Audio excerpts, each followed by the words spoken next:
For 80 terrifying days, London was on the brink of collapse under the V-1 buzz bomb attacks.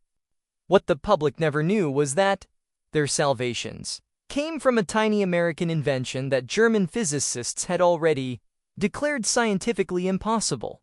This is the story of that weapon, the American VT fuse, and how a tiny device, no bigger than a man's hand, systematically dismantled Hitler's campaign of terror and saved London from utter devastation. And the most remarkable part? The Germans never saw it coming. Our story truly begins just 1 week after D-Day on June 13, 1944, as Allied troops fought their way through the hedgerows of Normandy. Hitler unleashed his promised vengeance weapon, the V-1, at 4:15 in the morning.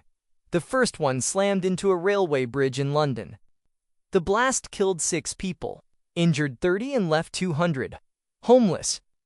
It was a terrifying announcement that a new phase of the war had begun for the German High Command. The V-1 was a source of immense pride. Was the world's first cruise missile, a technological triumph years in the making. It carried nearly a ton of high explosives and flew at 400 miles. German leadership believed this weapon would finally break the will of the British people.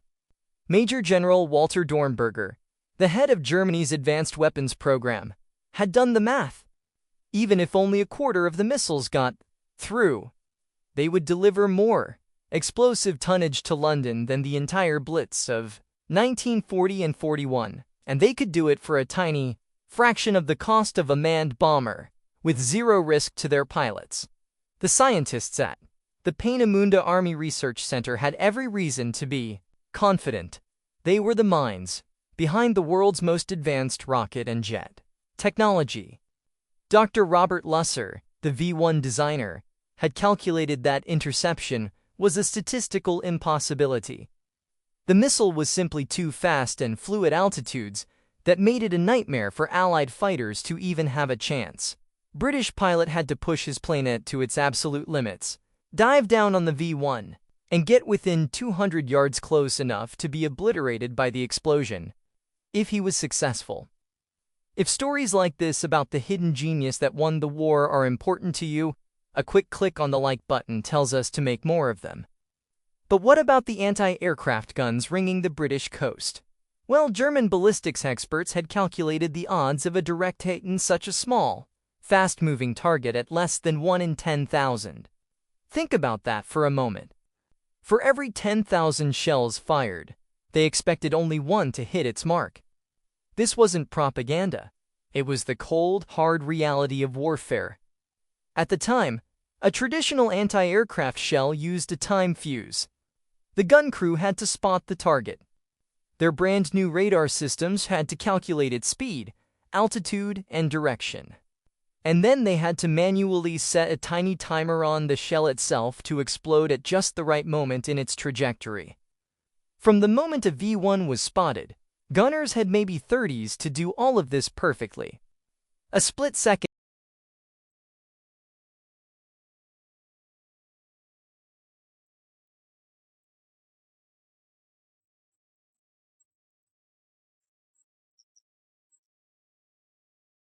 The V-1 was invincible, and for a little while they were, right? The first few weeks of the V-1 assault were terrifying for the people of London. The sound of the pulse jet engine, a rough, sputtering roar that earned it the nickname Buzz Bomb, became a sound of pure dread because when that sound cut out, everyone on the ground knew the bomb was in its final dive, and they had only seconds to pray it wouldn't land on them. However, back in France, unsettling reports began to trickle into German intelligence. The British were adapting with an almost unnatural speed. By the end of June, the interception rate had rapidly climbed from around 24% in the first week to over 60%. This was higher than they had predicted, but their scientists reasoned it was possible. Perhaps the British had better radar or more disciplined gun crews. It was explainable. But then came July and the numbers stopped making any sense at all. German observers started reporting something truly bizarre. They saw V-1s flying perfectly straight and level, suddenly erupt in a ball of fire. But the anti-aircraft bursts weren't direct hits. The shells were exploding near the missile, sometimes 50 or even 100 ft away, yet the V-1s were tumbling out of the sky as if they'd been hit by a sledgehammer. At the same time, intelligence analysts noted that British gun batteries were reporting an impossibly low number of shells fired for every V-1 they claimed to have shot down. It was as if every British gunner had suddenly become the world's greatest marksman overnight. Oberst Max Vogtel, the commander of the entire V-1 offensive, was alarmed. He suspected sabotage at the launch sites, or perhaps a flaw in the missiles themselves. He ordered emergency inspections, ran diagnostic tests, and even conducted test firings over German-held territory. The results were always the same. The V-1s performed flawlessly. The problem, it seemed, only occurred when they were flying over the English Channel directly into the teeth of British defenses. The German leadership was forced to confront a deeply uncomfortable possibility. The Allies had developed some kind of revolutionary new weapon, but without a single piece of captured evidence. They had no idea what it was. The secret American fuse. What they were facing was the technology born not in a single brilliant moment, but from years of quiet, relentless American ingenuity. It was called the VT fuse, or variable time fuse, a deliberately misleading name meant to suggest it was just a better version of the old clockwork timers. The truth was far more radical. Was a proximity fuse, a miniature marvel of electronics that contained its own tiny radio transmitter and receiver packed into the nose of an artillery shell. This little device sent out a continuous radio wave when the shell passed close to a target. Like the metal fuselage of a V-1 bomb, the radio waves would bounce back and the receiver would detect the echo. An electrical switch called a thyrotron would then instantly trigger the detonator. In simple terms, the shell knew when it was close enough to do damage. It didn't need a direct hit. A near miss was now just as deadly. This turned the entire equation of anti-aircraft warfare on its head. Instead of needing to hide a tiny target moving at 400 monoturf, gunners just had to get a shell in tow. The general vicinity. The fuse did the rest. The very idea of this was something German engineers had already considered and dismissed as impossible. They had actually researched just over 30 different designs for a proximity fuse during the war, but every single attempt had failed. The technical hurdles just seemed too immense. First, you had to build a complete radio set transmitter, receiver, antenna and power sources small enough to fit inside the tip of a shell. Second, and this was the big one, you had to make it tough enough to survive being fired out of a cannon. The delicate vacuum tubes and glass batteries of the 1940 ship to withstand forces of 20,000 times the force of gravity and the spin rate of over 25,000 revolutions per minute. To German physicists, it was a laughable proposition. It was like trying to build a grandfather clock out of fine crystal, then firing it out of a cannon and expecting it to still tell time. And yet, by the summer of 1944, American factories powered by the spirit of a nation at war were churning out 40,000 of these impossible devices every single day. The story of how this happened is a testament to the American way of war, not just fighting on the battlefield, but winning in the laboratory and on the assembly line. The project was handed to the Johns Hopkins Applied Physics Laboratory under the direction of a brilliant scientist named Dr. Merle Tuve. He brought together the nation's brightest minds from universities and corporations. It was a massive collaborative effort, the kind of thing America has always done best in times of crisis to solve the problem of the fragile vacuum tubes. They turned to a company you might recognize, Sylvania Electric. Their engineers took designs used for hearing aids with their tiny, delicate components and figured out how to reinforce them, encasing them in special wax and plastic to withstand the incredible G-forces to power the device. They developed an ingenious glass battery that was kept inert until the moment of firing. The shock of the shell leaving the gun barrel would shatter the glass vial, mixing the electrolyte and instantly bringing the battery to life. Every piece of the puzzle was a small miracle of engineering, a victory of factories. This achievement wasn't just about scientific genius, though it was about industrial might.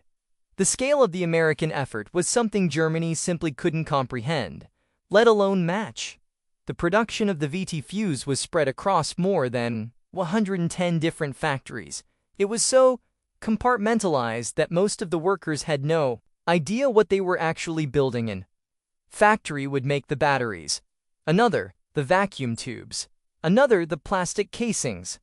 They just knew they were working on something vital for the war effort. Companies that made refrigerators and radios before the war, like Crossley Corporation, completely retooled their assembly lines. At their peak, Crossley's 10,000 workers, many of them women who had joined the workforce to support their husbands and sons overseas, were producing 16,000 fuses a day. It's a detail many history books skip over, but if you agree these stories of the home front are just as important as the battles, consider subscribing so you don't miss what's coming next. The numbers tell a staggering story of two nations at war. While Germany was using forced labor from concentration camps to build its V-1, American workers were voluntarily putting in overtime, driven by patriotism. By the end of the war, America had produced 22 million proximity fuses at a cost of over $1 billion in 1940s money in a single month. American factories produced more of these high-tech fuses than the total number of V-1s Germany launched during the entire war. The German wonder weapon was being defeated not by another weapon, but by an entire industrial system. By the end of August 1944, the British had completely reorganized their defenses to take full advantage of this new American technology. They moved almost all of their anti-aircraft guns to the coast, creating what they called the diver belt. This was a genius move for two reasons. First, it created a concentrated wall of fire that every V-1 had to fly through. Second, it ensured that any shells that failed to explode would fall harmlessly into the sea, keeping the secret of the proximity fuse safe from German hands. Now picture that coastal gun belt. On that peak day in late August, a flight of V-1s crossed the French coast, their engines thrumming as they approach England. They are picked up by American-made SCR-584 radar sets. This wasn't like old radar, where a man had to watch a blurry screen. This new system automatically locked onto the target, calculated its speed and trajectory, and fed that information directly to the guns, which would then automatically aim themselves. All the gun crews had to do was load the shells, and these weren't just any shells. They were tipped with the VT fuse ready to turn the sky into a death trap. As the V-1s entered the kill zone, the guns roared to life. Shells screamed into the air, and instead of needing one lucky shot in 10,000, they just needed to get close. And they did. One after another, the shells' tiny radios detected the flying bombs, and in a flash of light and a cloud of shrapnel, Hitler's vengeance weapons were torn to pieces, plunging into the English Channel. On that single day, 82% of the incoming missiles were destroyed. It was a level of effectiveness that, just weeks before, would have been considered a fantasy. For the Germans, it was a catastrophe. The 82% interception rate triggered crisis meetings at the highest levels. Wachtel was convinced it had to be sabotage. How else could their wonder weapon be failing so spectacularly? But the frantic search for traitors and faulty parts turned up nothing. The only conclusion left was the one their own scientists had deemed impossible. The Allies had perfected the proximity fuse. They tried everything to counter it. They launched the V-1s at different altitudes, from treetop level to high in the stratosphere. They sent them over in massive waves, hoping to overwhelm the defenses. They launched them at night and in bad weather. But nothing worked. The kill rate remained devastatingly high. The invisible shield held. The proximity fuse program was one of the greatest successes of the war.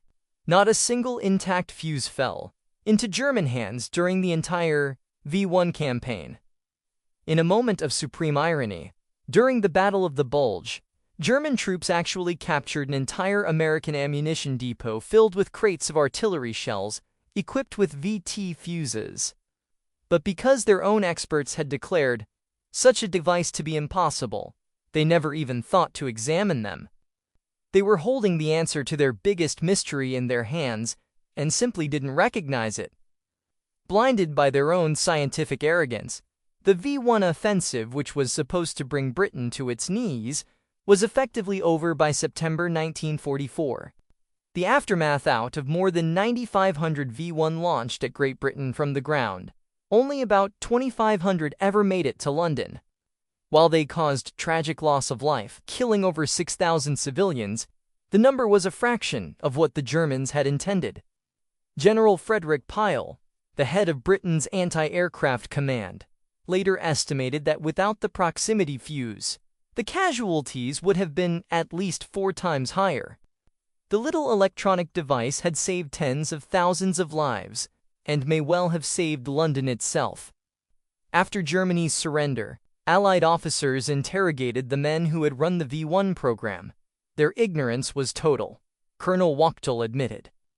They suspected the British had better radar, but they never ever imagined a shell that could think for itself. When German scientists were finally shown a captured American VT fuse, they were in a state of disbelief. They couldn't understand how the vacuum tubes could survive the launcher, how the batteries could work. They looked at the sophisticated circuitry and admitted, with a sense of humiliation, that they were at least 10 years behind American technology. Dr. Tuve, the American scientist who led the project, believed their success came from a uniquely democratic spirit of collaboration.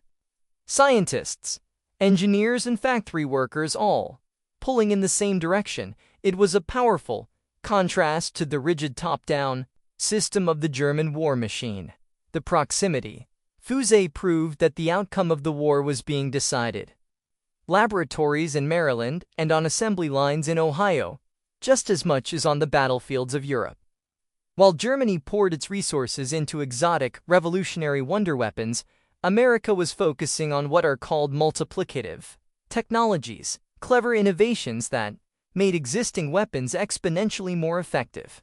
The VT fuse didn't replace the anti-aircraft gun. It simply made every single one of them to 10 times deadlier. The change was dramatic. Before the fuse, it took on average 25 heavy artillery shells to shoot down a single V-1. With a fuse, that number dropped to just 100. It was a victory, won not through sheer bravery, but through the mass production of a superior idea.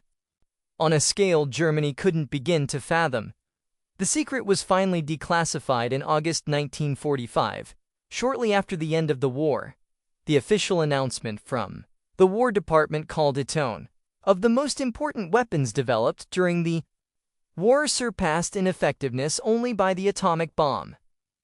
For the German scientists who had been so baffled by their failures, it was a moment of shocking clarity. They hadn't been outfought. They had been outthought and outproduced. They had lost not to soldiers, but to assembly lines. They had staked their hopes on a few perfect handcrafted weapons, while America had built millions of good enough life-saving devices. Sharing this story with someone you know helps ensure that this incredible chapter of our history is never forgotten.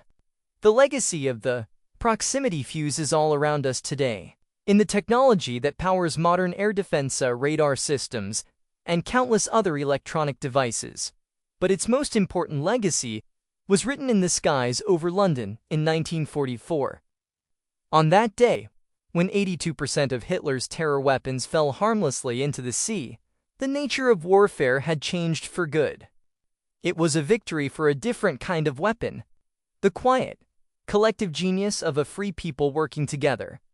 If you'd like to learn more about other secret weapons of World War II, We have a video on the incredible story of the P-51 Mustang right here. Thanks for watching.